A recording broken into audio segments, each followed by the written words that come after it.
From my last Descent comms video, we'll be looking at the comms from number 52 up to 55. Like always, I will be referencing intel that I've discussed in previous videos, so if you haven't seen them yet, I have a playlist set up and you can find this in the description.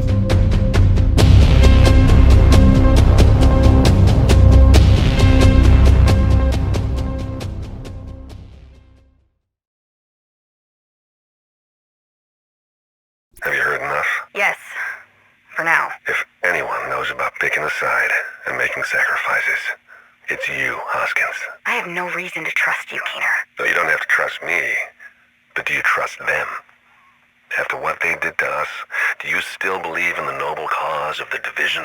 At the end of the day, you're asking me to defect. Be honest. Is there a reason not to? Be my Ajax, Hoskins. Ajax committed suicide, Keener. But before that, he was a hero. So who is Agent Hoskins? Agent Melanie Hoskins is a paramedic firefighter who would later become a first-wave division agent. She was a protagonist in Tom Clancy's The Division, Hearts on Fire. She was recruited to the SHD after a length of time where division recruiters had been keeping an eye on her. Not long after passing the training, she would be activated as part of the first wave to deal with the dollar flu. Hoskins would soon discover that her sister, Joanna Fisher, had taken a different path. She had joined up with the cleaners and was actively carrying out attacks against survivors. Eventually tracking her sister down, she was forced to kill her in order to stop a train full of explosives from destroying a refugee camp.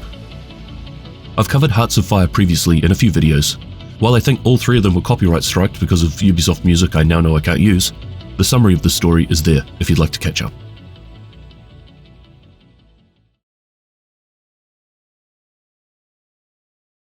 Is my family okay? They're perfectly fine. Had a friend in Buffalo run out to the farm to check on them.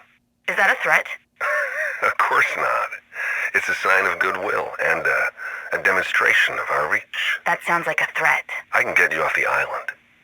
My network will get you to them upstate.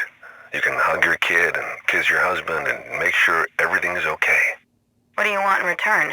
When you're confident they're safe, I will leave some people to keep an eye on them. Just in case. Well, I do what, exactly? Go on a little field trip to a small installation in a tiny town in the middle of nowhere. Agent Hoskins has a husband and a young son. From this piece of intel, as a first-wave agent, Hoskins too was contacted by Keener, and it would appear that he was successful in bringing her over to the Red Ring side of this conflict. It's always been difficult to tell how large Keener's rogue network extended, but up until recently we're seeing that his reach is considerably further than it initially appeared right after his death. It's clear that he has support across the whole country. But the part of this intel that really piqued my interest was the mention of Hoskins being sent to a tiny town in the middle of nowhere. In my eyes, this is very obviously referring to Silver Creek, the location of where the now abandoned Division Heartland was intended to be based.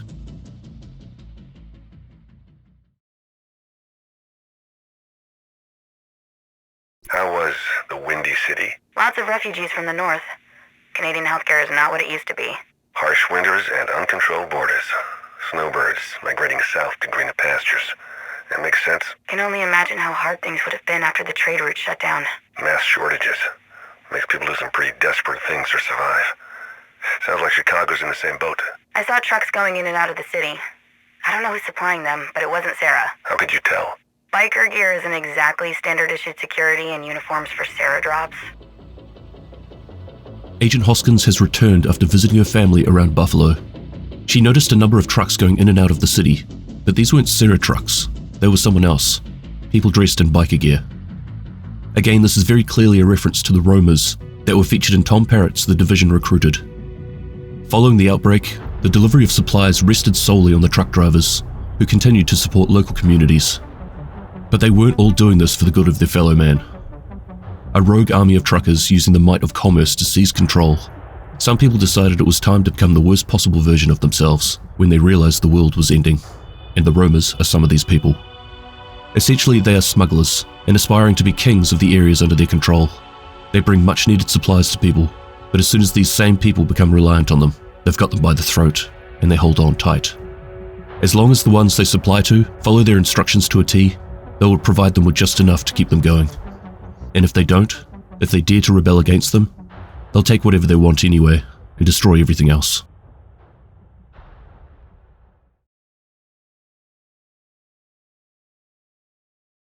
place is a war zone. I figured it would be bad, everything is, but you could have warned me it would be this bad. Welcome to picturesque... Thanks. Not the small-town vacation I was hoping for. There's fighting in the streets, there's a resistance, but they look like shit. Where the fuck is the division? You were a good EMT. Remember to ignore the chaos. Cal's Hunter is the mission. Stay alert and expect contact once you get close to the installation. Agent Hoskins is now in Silver Creek. You'll notice the redacted piece in the comms. I assume this was edited later on, as these comms would have been recorded long before the announcement of Heartland being cancelled. But what is it about the small town that has drawn so much attention? It's being run by rogues, local militia, and a faction called the Reapers. And we now find out that Calvin McManus has sent a hunter. What Keener is referring to as the installation, what is the significance of this facility?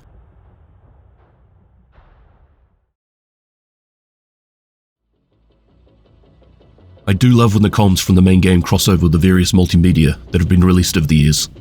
In these 4 intel drops, we heard about Hearts on Fire, Recruited, and Heartland.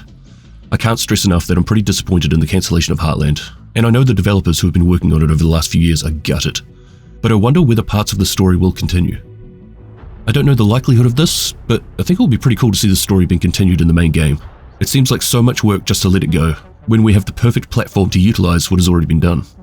I hope this is something we'll see or hear more about.